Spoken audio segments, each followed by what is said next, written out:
तीन देव, तीन अस्त्र, तीन ब्रह्मांडीय शक्तियां। शिव जी का त्रिशूल जो अहंकार को चीर देता है, विष्णु जी का सुदर्शन चक्र जो समय को भी मात देता है, ब्रह्मा जी का कमंडलू जिससे जीवन की पहली बूंद टपकती है। सवाल ये नहीं कि कौन अस्त्र अधिक पवित्र है, सवाल ये है अगर टकराव हो तो कौन होगा सबसे शक्तिशाली, कौन नष्ट कर सकता है पूरा ब्रह्मांड सिर्फ एक क्षण में। क्या उत्तर स्पष्ट है? नहीं, पर आज मिलेगा। तो चलिए शुरू करते हैं इस महायुद्ध की कहानी। त्रिशूल वर्सेस सुदर्शन चक्र वर्सेस कमंडलू।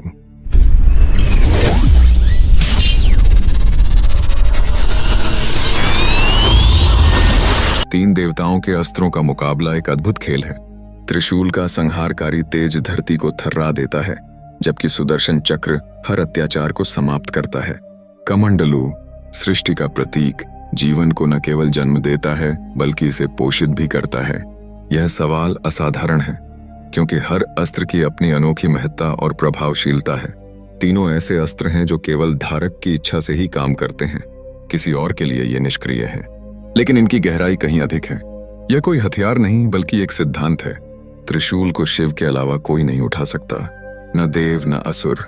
यह आत्मा और परमात्मा के संयोग से ही सक्रिय होता है। यह अस्त्र समय को भेद सकता है, अतीत, वर्तमान और भविष्य को एक साथ नष्ट कर सकता है। त्रिशूल सिर्फ शक्ति नहीं है, यह जागृत चेतना का प्रतीक है। जब शिव समाधि छोड़ें और इसे उठाएं, तभी यह ब्रह्मांड कांपता है। त्रिशूल का एक वार तीनों कालों पर एक साथ प्रभाव डालता है। यह एकमात्र अस्त्र है जो रियलिटी को दोहरा नहीं सकता, सिर्फ समाप्त कर सकता है। त्रिशूल शिव का अद्भुत अस्त्र, तीन शूलों का प्रतीक है जो शरीर, मन और आत्मा के तीन आयामों को दर्शाता है। यह केवल शत्रुओं पर वार नहीं करता बल्कि अहम को भी नष्ट करता है। त्रिशूल का हर वार समय का अंत लाता है, एक नई शुरुआत की ओर ले जाता है।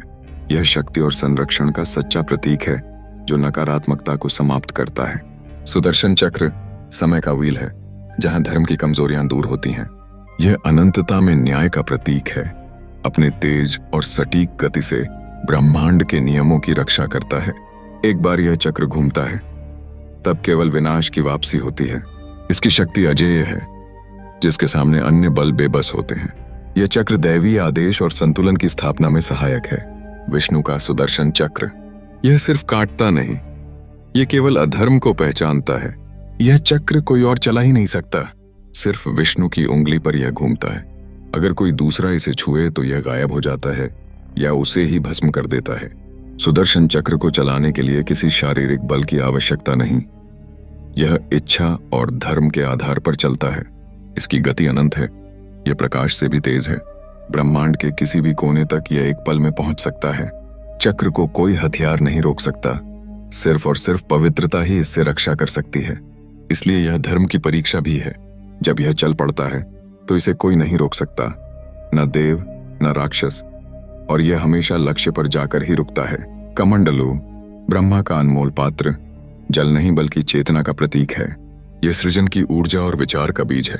जब इसे सही हाथों में रखा जाए, यह जीवन का संचार करता है। लेकिन यदि गलत हाथों में हो तो इसकी ताकत केवल एक क्षण में पूरे ब्रह्मांड को गढ़ या मिटा सकती है। सृजन और विनाश का यह आदान प्रदान हमें चेतावनी देता है। ब्रह्मा का कमंडलू जो सृजन कर सकता है, वही संहार भी कर सकता है। कमंडलू में वही जल होता है जिससे सृष्टि की शुरुआत हुई थी, लेकिन वही जल क्रोध में आकर विष भी बन सकता है जो ब्रह्मांड को डुबो दे। यह पात्र किसी अन्य के हाथ में केवल साधारण जल का पात्र बन जाता है। केवल ब्रह्मा के विचार और मंत्रों से यह अमृत बनता है। कमंडलू में जल सीमित होते हुए भी अनंत सृष्टियों को जन्म दे सकता है। यह ब्रह्मांडीय ब्लूप्रिंट का केंद्र है। कमंडलू में ब्रह्मा का AUM समाहित होता है, यानी यह जल नहीं, चेतना मीन्स कॉन्शियसनेस है जो ध्वनि से ब्रह्मांड बना सकती है।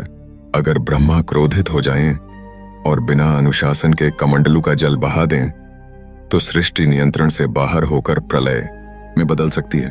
अगर युद्ध हो, मान लो, अगर ये तीनों आमने सामने आए तो कौन जीतेगा? क्या संहार की आग सृष्टि को जला देगी, या न्याय का चक्र उन्हें रोक लेगा, या फिर सृजन की शक्ति सबको नष्ट कर देगी? त्रिशूल का वार, समय रुक जाता है, भावनाएं टूट जाती हैं। यह अस्त्र केवल देह नहीं, विचार भी नष्ट कर देता है। सुदर्शन सटीकता की चरम सीमा, जो धर्म के विरुद्ध गया वह बचा नहीं। यह चक्र मन वचन कर्म सबकी परीक्षा लेता है। कमंडलू दिखता साधारण है, पर यही बीज है हर चीज का। एक बूंद में करोड़ों लोग। यह अस्त्र नहीं, अस्तित्व का मूल है। यदि इच्छा शक्ति विकृत हो तो यही सबसे बड़ा हथियार बन जाता है। त्रिशूल भारी है अहंकार और अज्ञान पर, सुदर्शन भारी है अधर्म और अन्याय पर, कमंडलू भारी है पूरे अस्तित्व पर। अस्त्रों की नहीं, उसे धारण करने वाले की नीयत की जीत होती है।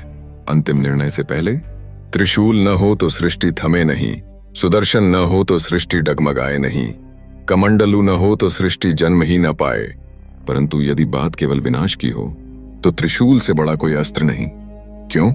क्योंकि त्रिशूल तीनों लोगों को भस्म कर सकता है। क्योंकि त्रिशूल कर्म, चेतना और समय का विनाशक है। क्योंकि त्रिशूल जब चलाया जाता है तो मौन भी मर जाता है। विजेता शिव का त्रिशूल, सर्वनाश का अंतिम अस्त्र। त्रिशूल विनाश है, चक्र धर्म है और कमंडलू जीवन। तीनों मिले तो ब्रह्मांड जीवित है। एक भी छूटे तो अस्तित्व संकट में। लेकिन अगर संहार ही मापदंड है तो त्रिशूल को कोई नहीं रोक सकता। अब सवाल तुम्हारा है, तुम क्या चुनोगे? जीवन, धर्म या अंत? कमेंट करो, तुम्हारे अनुसार कौन है सच्चा विजेता? दोस्तों, आपका फीडबैक हमारे लिए बेहद महत्वपूर्ण है। इस वीडियो पर आपकी राय जानने के लिए हम हमेशा उत्सुक रहते हैं। अगर आपको वीडियो पसंद आया हो तो कृपया लाइक बटन दबाएं, सब्सक्राइब करना न भूलें ताकि हम नई सामग्री के साथ आपके पास आ सकें। अपने दोस्तों के साथ इस वीडियो को साझा करना भी न भूलें ताकि उन्हें भी मजा आए।